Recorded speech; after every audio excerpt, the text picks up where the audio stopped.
Welcome back to The Explainer. Today, we are bridging the gap between the divine and the deeply historical. We're talking about the eternal flame of Jwala Devi.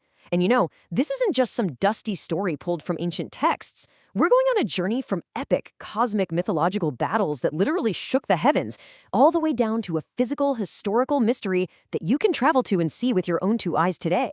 We're going to look at exactly how an ancient legend physically grounded itself in our world, surviving empires, kings, and centuries of time. Let's get right into it. Okay, let's dive into this. Picture this. You walk into a stone temple expecting to see a carved stone statue, right? But instead, you are greeted by something entirely elemental. We're talking flawless blue flames burning straight through fissures in the age-old rock. There's no idol here. The flame itself is the deity. And by anchoring this massive spiritual concept to a totally tangible physical phenomenon, literally fire emerging from solid stone, the magic of the myth becomes something you can actually see and feel.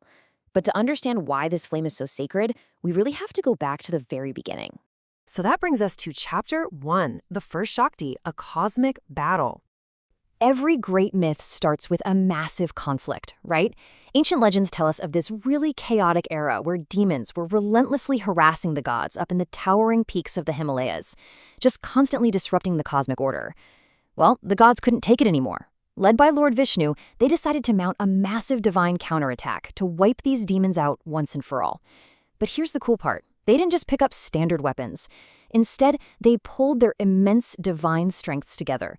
They focused all of this sheer cosmic energy until these huge, blinding flames erupted straight out of the ground. And right from the very center of that roaring fire, a young girl was born. Now, this girl wasn't just anyone. She's regarded as Adi Shakti, basically the literal embodiment of primal cosmic energy. She was the ultimate manifestation of all the gods' power combined. Over time, you might know her better as Sati or Parvati. She grew up in the house of a powerful figure named Prajapati Daksha, and eventually she became the consort, the beloved wife of Lord Shiva himself.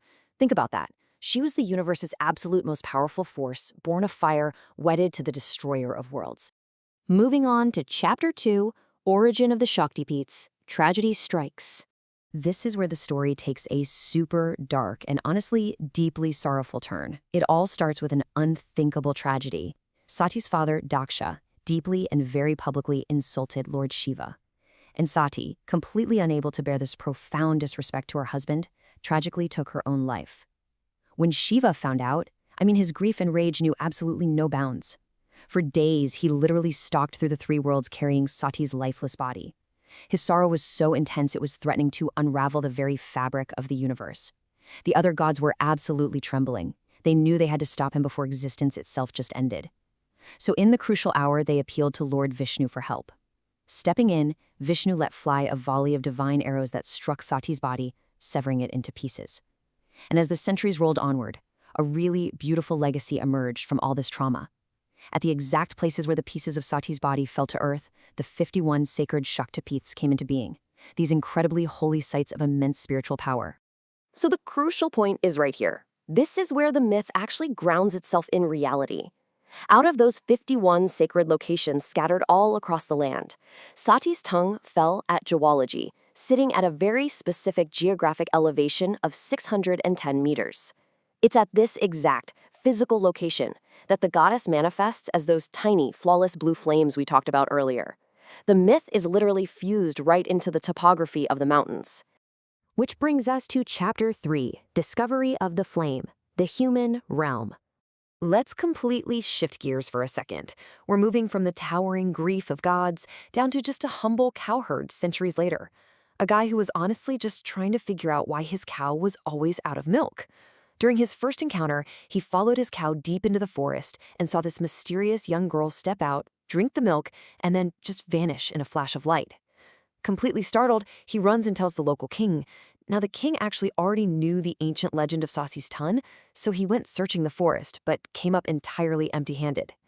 It wasn't until years later, during a second encounter, that the exact same cowherd returned to the king, reporting he'd found an eternal flame burning straight out of the mountain rocks. And armed with that second clue, the king finally located the sacred spot.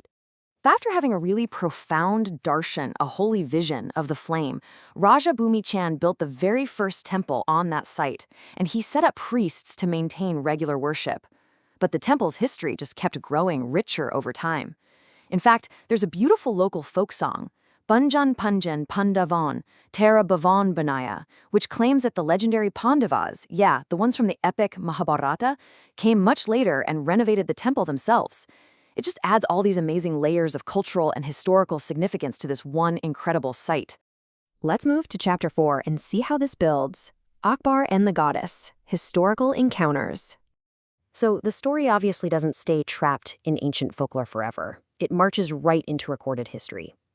By this point, the temple at Jwalamukhi had become this massive pilgrimage center, and word of these supposed eternal flames eventually reached the deeply skeptical Mughal Emperor Akbar. He wasn't exactly the type to blindly believe in local magic, right? He really wanted to assert the dominance of his own empire, so he took these highly methodical, escalating steps to just snuff the fire out. First, he ordered his men to cover the flames with a massive heavy iron disc. He was literally trying to starve them of oxygen. And when that completely failed, he went even further. He engineered a way to channelize a stream of water directly onto the flames to try and drown them. But guess what? Those tiny blue flames completely blasted through all of Akbar's imperial efforts. They just burned right through the suppression. Seeing an entire empire's resources totally defeated by a tiny, unyielding flame emerging from a rock, well, Akbar was completely humbled. He surrendered to the power of the Devi and actually presented a magnificent golden parasol, a chadar, at the shrine as a sign of his newfound respect. But he still harbored this tiny little sliver of doubt. And that lingering cynicism, it actually triggered a very strange, purely physical reaction in his offering. Right before his very eyes, simply because of his lingering doubt at the power of the goddess, the pure gold of that parasol debased. It transformed into an entirely different metal. And honestly, the most fascinating part, to this exact day, the composition of that metal is still completely unknown to the world. It literally just sits there in the temple, serving as a physical testament to a skeptical emperor whose belief in the deity was firmly, permanently solidified by this very incident. Pretty wild, right? Which really leaves us with this final, lingering thought to ponder. What exactly is this unknown metal? And how does a tiny, fragile-looking blue flame manage to outlast kings, outwit emperors, and burn continuously through the rise and fall of entire civilizations? Thousands of pilgrims still travel to the shrine round the year to satisfy their spiritual urge, deeply drawn by this impossible fire. It's a mystery that sits perfectly on the razor's edge between geology and divinity. It really makes you wonder what other profound forces are quietly burning just beneath the surface of our world, just waiting to be discovered. Thanks so much for joining me on this explainer, and remember to keep questioning the mysteries around you. Catch you next time.